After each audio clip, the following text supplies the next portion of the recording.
Olá! Mais uma vez agradeço ao nosso bondoso Pai pela oportunidade da vida. Peço aqui licença e ajuda aos nossos irmãos da espiritualidade para que possamos aqui juntos fazer mais um momento de estudo da nossa abençoada doutrina espírita.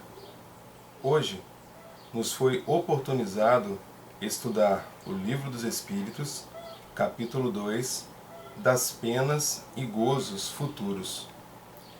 Então esse capítulo ele é composto de algumas perguntas e respostas e nós vamos estudar a partir da questão 958. O nada e vida futura. A questão 958. Por que tem o homem instintivamente horror ao nada? Resposta: porque o nada não existe. Questão 959. Donde nasce para o homem o sentimento instintivo da vida futura? Resposta: já dissemos, antes de encarnar, o espírito conhecia todas essas coisas, e a alma conserva vaga lembrança do que sabe e do que viu no estado espiritual. Intuição das penas e gozos futuros. Questão 960. Donde se origina a crença com que deparamos entre todos os povos na existência de penas e recompensas por vindouras? É sempre a mesma coisa. Pressentimento da realidade, trazido ao homem pelo espírito nele encarnado. Porque, sabei o bem, não é debalde que uma voz interior vos fala. O vosso erro consiste em não lhes prestardes bastante atenção. Melhores vos tornaríeis se nisso pensasseis bem, e com frequência. Questão 961. Qual o sentimento que domina a maioria dos homens no momento da morte? A dúvida, o temor ou a esperança? A dúvida nos céticos empedernidos, o temor nos culpados, a esperança nos homens de bem. Então, de qualquer forma, no momento do nosso desencarne, algum sentimento nós teremos. Então aqui explica que no momento da morte podemos ter o sentimento da dúvida, caso tenhamos sido na nossa caminhada céticos. O temor, se nossa consciência estiver culpada. E a esperança, caso nós estejamos cientes que trabalhamos no bem. Questão 962. Como pode haver céticos, uma vez que a alma traz ao homem o sentimento das coisas espirituais? Resposta: eles são em número menor do que se julga. Muitos se fazem de espíritos fortes durante a vida, somente por orgulho. No momento da morte, porém, deixam de ser tão fanfarrões. A responsabilidade dos nossos atos é a consequência da realidade da vida futura. Dizem-nos a razão e a justiça que, na partilha da felicidade, a que todos aspiram, não podem estar confundidos os bons e os maus. Não é possível que Deus queira que uns gozem, sem trabalho, de bens que outros só alcançam com esforço e perseverança. Então aqui fala mais uma vez da questão da justiça do nosso Pai, né? Que nós colheremos de acordo com a nossa semeadura. Intervenção de Deus nas penas e recompensas. Questão 963. Com cada homem, individualmente, Deus se ocupa? Não é ele muito grande e nós muito pequeninos para que cada indivíduo em particular tenha a seus olhos alguma importância? Resposta: Deus se ocupa com todos os seres que criou, por mais pequeninos que sejam. Nada mais para a sua bondade é pequeno demais. Questão 964. Mas será necessário que Deus atente em cada um dos nossos atos para nos recompensar ou punir? Esses atos não são, na sua maioria, insignificantes para ele? Resposta: Deus tem suas leis a regerem todas as vossas ações.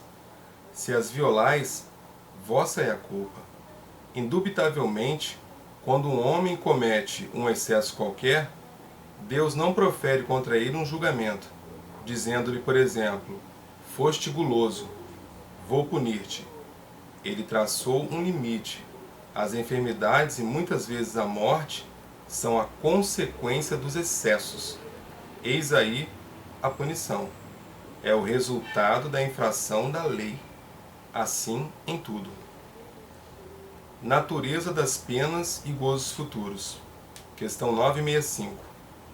Tem alguma coisa de material as penas e gozos da alma depois da morte?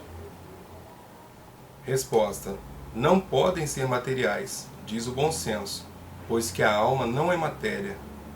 Nada tem de carnal essas penas e gozos. Entretanto, são 1000 vezes mais vivos do que os que experimentais na terra, porque o espírito, uma vez liberto, é mais impressionável. Então, já a matéria não lhe embota as sensações. Então aqui está falando que quando estamos só na nossa forma real, que é a forma espiritual, as nossas sensações são muito mais vivas do que quando estamos cobertos por esse corpo de carne. Então fala que as sensações são muito mais fortes. Questão 966. Por que das penas e gozos da vida futura faz o homem, muitas vezes, tão grosseira e absurda ideia? Resposta: inteligência que ainda não se desenvolveu suficientemente. Compreende a criança as coisas como o adulto? Isso, ao demais, depende também do que se lhe ensinou. Aí é que há necessidade de uma reforma.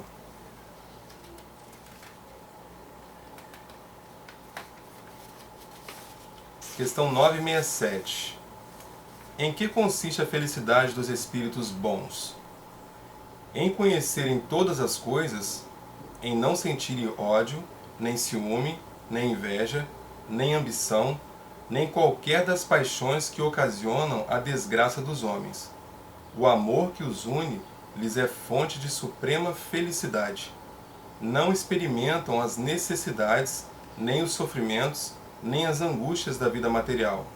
São felizes pelo bem que fazem. 968. Citais entre as condições da felicidade dos espíritos bons a ausência das necessidades materiais. Mas a satisfação dessas necessidades não representa para o homem uma fonte de gozos? Resposta: sim, gozo do animal. Quando não pode satisfazer a essas necessidades, passas por uma tortura. Questão 969. O que se deve entender quando é dito que os espíritos puros se acham reunidos no seio de Deus e ocupados em lhe entoar louvores? Resposta: é uma alegoria indicativa da inteligência que eles têm das perfeições de Deus, porque o veem e compreendem, mas que, como muitas outras, não se deve tomar ao pé da letra. Tudo na natureza, desde o grão de areia, canta, isto é, proclama o poder, a sabedoria e a bondade de Deus. Não creias, todavia, que os espíritos bem-aventurados estejam em contemplação por toda a eternidade. Estão isentos das tribulações da vida corpórea. Já é um gozo. Questão 970. Em que consistem os sofrimentos dos espíritos inferiores? Resposta: são tão variadas como as causas que os determinaram e proporcionais ao grau de inferioridade, como os gozos o são ao de superioridade. Podem resumir-se assim: invejarem o que lhes falta para ser felizes e não o obterem. Questão 971. É sempre boa a influência que os espíritos exercem uns sobre os outros? Sempre boa está claro da parte dos espíritos bons. Os espíritos perversos, esses procuram desviar da senda do bem e do arrependimento os que lhes parecem suscetíveis de se deixarem levar, e que são, muitas vezes, os que eles mesmos arrastaram ao mal durante a vida terrena. Assim, a morte não nos livra da tentação? Não. Mas a ação dos maus espíritos é sempre bem menor sobre os outros espíritos do que sobre os homens, porque lhes falta o auxílio das paixões materiais. Questão 972. Como procedem os maus espíritos para tentar os outros espíritos não podendo jogar com as paixões? Resposta. As paixões não existem materialmente, mas existem no pensamento dos espíritos atrasados. Os maus dão pasto a esses pensamentos, conduzindo suas vítimas aos lugares onde se lhe ofereça o espetáculo daquelas paixões e de tudo o que as possa excitar. Mas de que servem essas paixões se já não têm objeto real? Resposta. Nisso, precisamente é que lhes está o suplício. O avarento vê o ouro que lhe não é dado possuir. O devasso, orgias em que não pode tomar parte. O orgulhoso, honras que lhe causam inveja e de que não pode gozar. Questão 973. Quais os sofrimentos maiores a que os espíritos maus se veem sujeitos? Resposta. Não há descrição possível das torturas morais que constituem a punição de certos crimes. Mesmo o espírito que as sofre teria dificuldade em vos dar delas uma ideia. Indubitavelmente, porém, a mais horrível consiste em pensar que está condenado sem remissão. Questão 974. Donde procede a doutrina do fogo eterno? Resposta. Imagem tomada como realidade, como tantas outras. Mas o temor desse fogo não produzirá bom resultado? Resposta. Vede se serve de freio, mesmo entre os que o ensinam. Se ensinardes coisas que mais tarde a razão venha a repelir, causareis uma impressão que não será duradoura, nem salutar. Impotente para, na sua linguagem, definir a natureza daqueles sofrimentos, o homem não encontrou comparação mais enérgica do que a do fogo, pois para ele o fogo é o tipo do mais cruel suplício e o símbolo da ação mais vigorosa. Questão 975. Os espíritos inferiores compreendem a felicidade do justo? Sim. E isso lhes é um suplício, porque compreendem que estão dela privados por sua culpa. Daí resulta que o espírito, liberto da matéria, aspira à nova vida corporal, pois que cada existência, se for bem empregada, abrevia um tanto a duração desse suplício. Questão 976. O espetáculo dos sofrimentos dos espíritos inferiores não constitui para os bons uma causa de aflição? E nesse caso, que fica sendo a felicidade deles se é assim turbada? Resposta. Não constitui motivo de aflição, pois que sabem que o mal terá fim. Auxiliam os outros a melhorarem e lhes estendem as mãos. Essa a ocupação deles. Ocupação que lhes proporciona gozo quando são bem-sucedidos. Questão 977. Não podendo os espíritos ocultar reciprocamente seus pensamentos, e sendo conhecidos todos os atos da vida, dever-se-á concluir que o culpado está perpetuamente em presença de sua vítima? Resposta: não pode ser de outro modo, diz o bom senso. Será um castigo para o culpado essa divulgação de todos os nossos atos reprováveis e a presença constante dos que deles foram vítimas?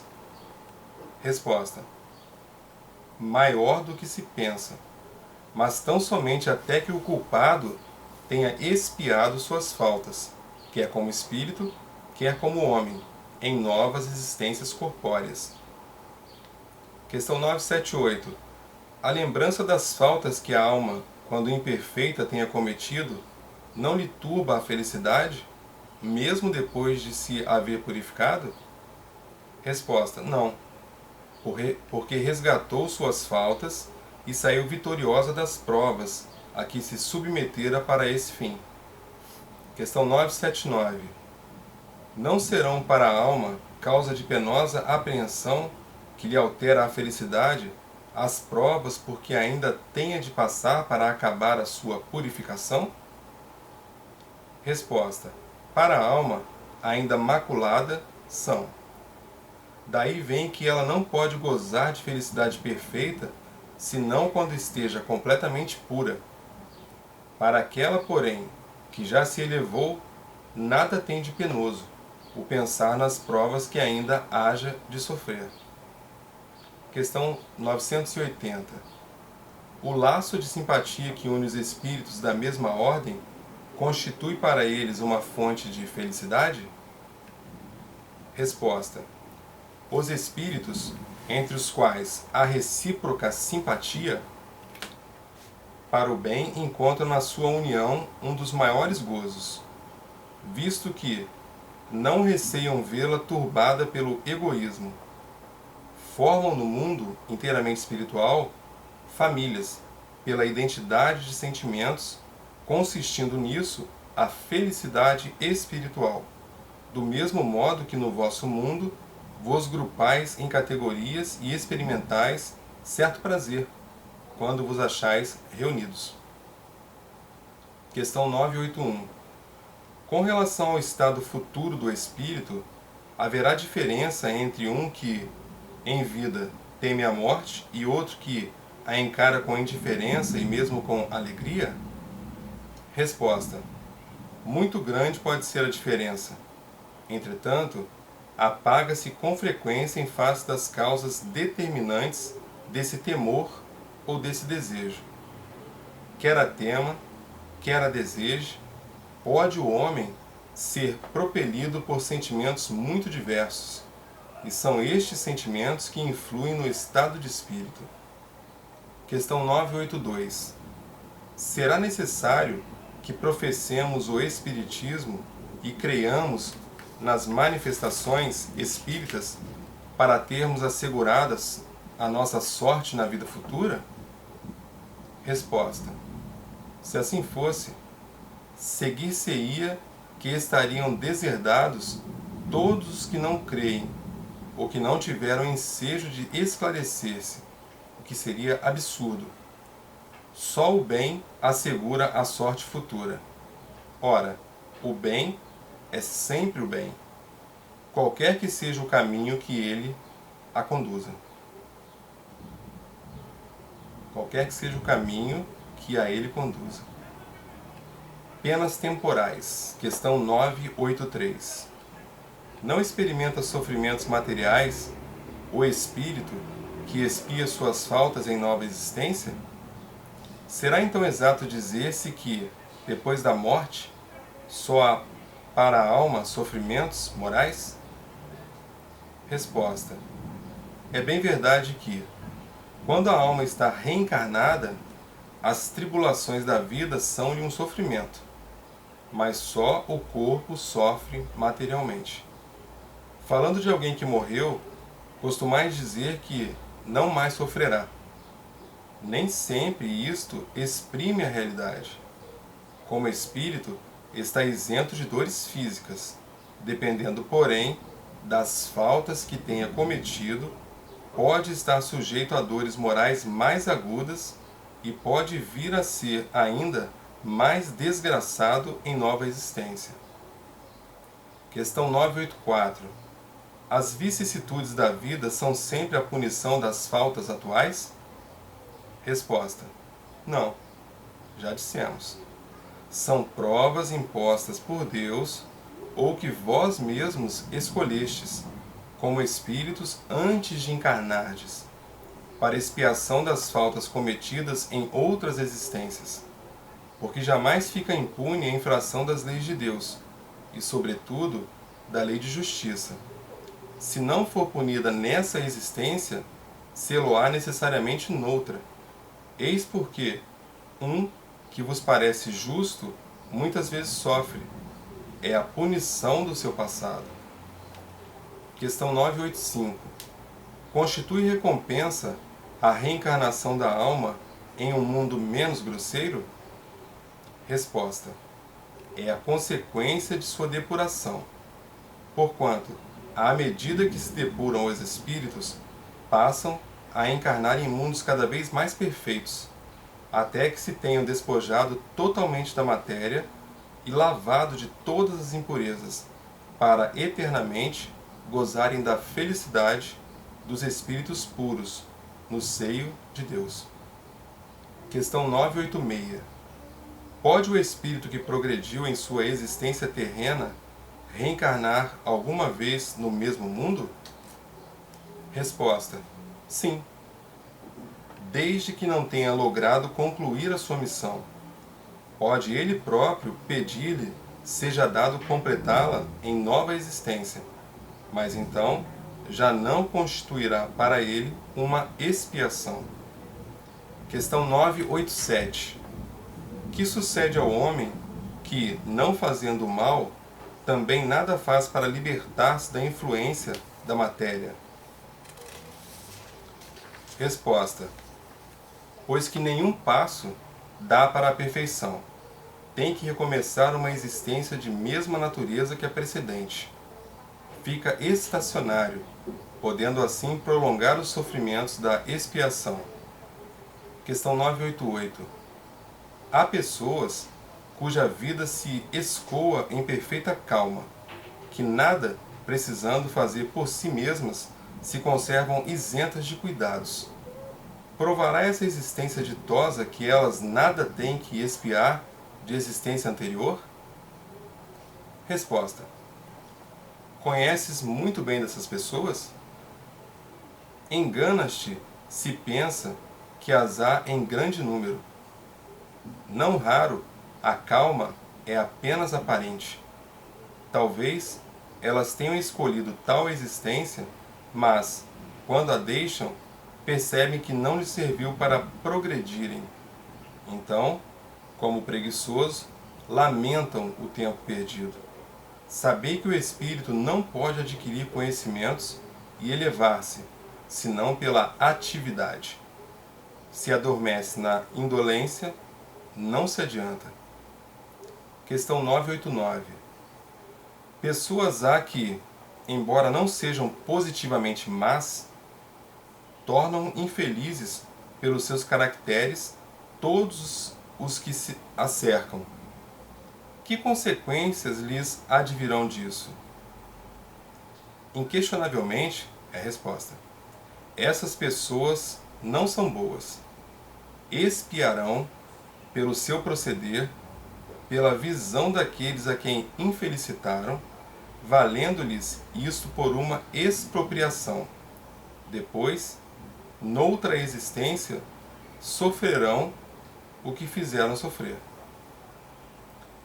Expiação e arrependimento. Questão 990. O arrependimento se dá no estado corporal ou no estado espiritual? Resposta: no estado espiritual, mas também pode ocorrer no estado corporal, quando bem compreendeis a diferença entre o bem e o mal. Questão 991. Qual a consequência do arrependimento no estado espiritual? Resposta: desejar o arrependido uma nova encarnação para se purificar. O espírito compreende as imperfeições que o privam de ser felizes e, por isso, aspira a uma nova existência em que possa expiar as suas faltas. Questão 992. Que consequência produz o arrependimento no estado corporal? Resposta: fazer que, já na vida atual, o espírito progrida, se tiver tempo de reparar suas faltas. Quando a consciência o exprobra, ele mostra uma imperfeição. O homem pode sempre melhorar-se. Questão 993. Não há homens que só têm o instinto do mal e são inacessíveis ao arrependimento? Resposta: já te disse que todo espírito tem que progredir incessantemente. Aquele que nesta vida só tem o instinto do mal, terá noutra o do bem. E é para isso que renasce muitas vezes, pois preciso é que todos progridam e atinjam a meta. Questão 994. O homem perverso que não reconheceu suas faltas durante a vida, sempre as reconhece depois da morte?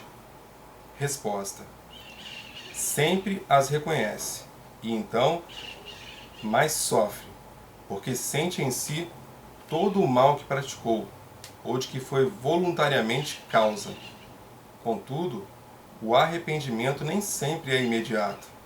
Há espíritos que se obstinam em permanecer no mau caminho, não obstante os sofrimentos por que passam. Questão 995. Haverá espíritos que, sem serem maus, se conservem indiferentes à sua sorte? Resposta: há espíritos que não se ocupam de nada útil. Estão na espera, mas nesse caso, sofrem proporcionalmente. Devendo em tudo haver progresso, neles o progresso se manifesta pela dor. Questão 996.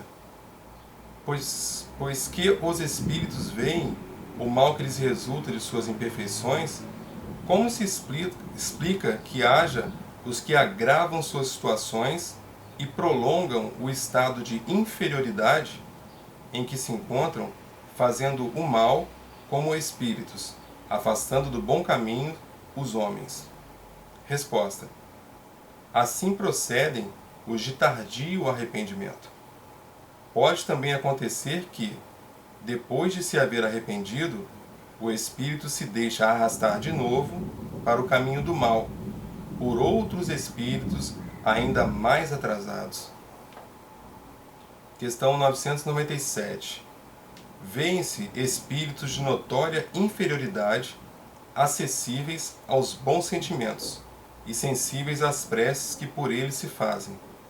Como se explica que outros espíritos, que acreditaríamos mais esclarecidos, revelem um endurecimento e um cinismo dos quais coisa alguma consegue triunfar?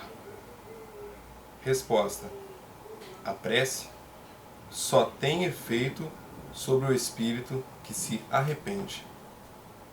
Questão 998. A expiação se cumpre no estado corporal ou no estado espiritual?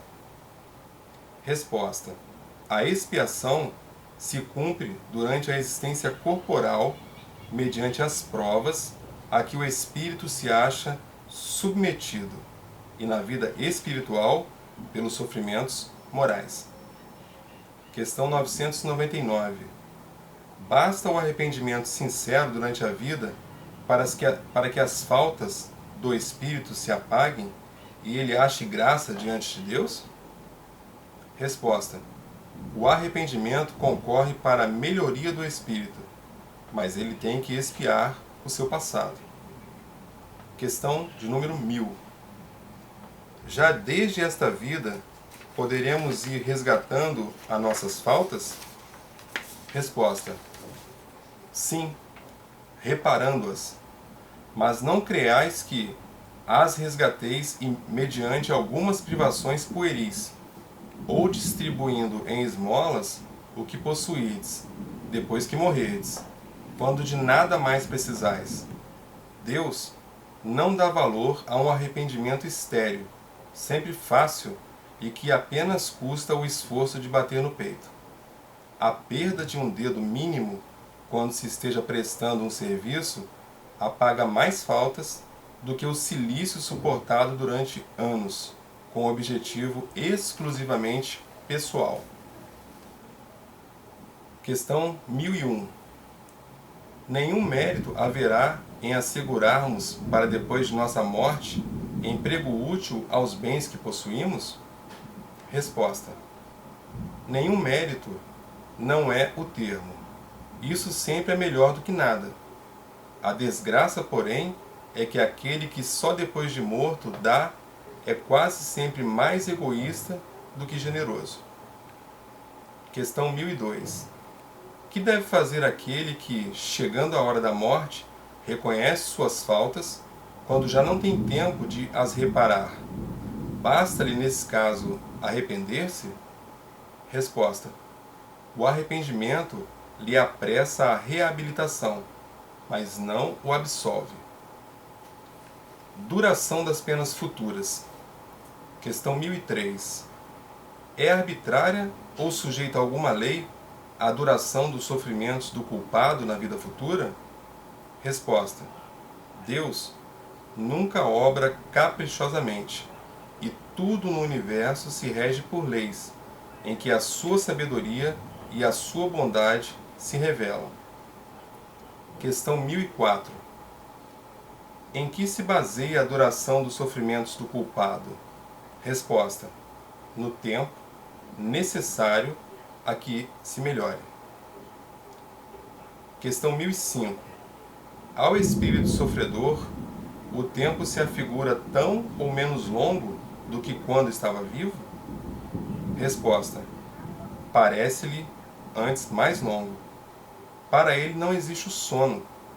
Só para os espíritos que já chegaram a um certo grau de purificação é que o tempo, por assim dizer, se apaga diante do infinito. Questão 1006. Podem durar eternamente os sofrimentos do espírito? Resposta. Não há dúvida de que se ele pudesse ser eternamente mau, isto é, se jamais se arrependesse e melhorasse, sofreria eternamente. Mas Deus não criou seres tendo por destino permanecerem votados perpetuamente ao mal. Apenas os criou a todos simples e ignorantes. Questão 1007. Haverá espíritos que nunca se arrependem? Resposta. Há espíritos de arrependimento muito tardio. Pretender-se, porém, que nunca se melhorarão seria negar a lei do progresso, como alguém que dissesse que a criança não pode tornar-se adulto. Questão 1008. Depende sempre da vontade do espírito a duração das penas? Algumas não haverá que lhe sejam impostas por tempo determinado? Resposta. Sim. Ao espírito podem ser impostas penas por determinado tempo, mas Deus, que só quer o bem de suas criaturas, acolhe sempre o arrependimento, e infrutífero jamais fica o desejo que o espírito manifeste de se melhorar. Questão 1009. Assim, as penas impostas jamais o são por toda a eternidade? Resposta. Interrogai o vosso bom senso, a vossa razão, e perguntai-lhe se uma condenação perpétua, motivada por alguns momentos de erro, não seria a negação da bondade de Deus. Que é, com efeito, a duração da vida, ainda quando de 100 anos, em face da eternidade? Eternidade. Compreendeis bem essa palavra? Sofrimentos, tortura sem fim, sem esperança, por causa de algumas faltas? O vosso juízo não repele semelhante ideia? Então, meus irmãos, tivemos aqui a oportunidade de, mais uma vez, transitar por essas perguntas sempre esclarecedoras e tão importantes do Livro dos Espíritos. Aqui tivemos grandes informações para que possamos ouvi-las por várias vezes, estudá-las por várias vezes e o principal, praticar todo o norte que a doutrina espírita nos presenteia, coloca em nosso caminho para que a sigamos. Ali nós temos todos os ensinamentos do Cristo, os ensinamentos morais, os exemplos. Jesus é sempre o nosso modelo e guia, sempre será o nosso modelo e guia. Então nós não estamos aqui para ficarmos soltos, andando de acordo com as nossas convicções. Nós estamos aqui para seguir, e tentar cada vez mais imitar o Cristo. Por quê?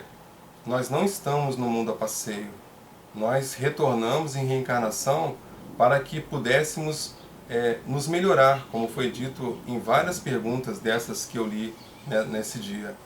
Então que nós possamos capturar ali essas informações preciosas, trazê-las junto do nosso peito e o principal, vamos deixar que as informações façam sentido em nossos atos, para que nós possamos ser espíritos aqui reencarnados, mas espíritos acolhedores, espíritos solidários, espíritos amorosos, espíritos compreensivos, espíritos auxiliadores, espíritos que têm a vontade de ajudar o tempo todo. E assim nós estaremos traçando ali o nosso caminho para o futuro e, ao mesmo tempo, estaremos ali resgatando as nossas faltas do passado. Então que nosso bondoso Jesus nos abençoe, que nós possamos retornar infinitas vezes para conversar sobre essa abençoada doutrina e que nós possamos, sim, a partir de hoje, nos tornarmos espíritos melhores do que quando aqui chegamos para fazer mais esse estudo. Despeça-nos em paz mais uma vez e muito obrigado a essa nossa querida Casa de Oração, Centro Cristão Espírita Zico Horta, por mais essa oportunidade de trabalho. Que assim seja, graças a Deus.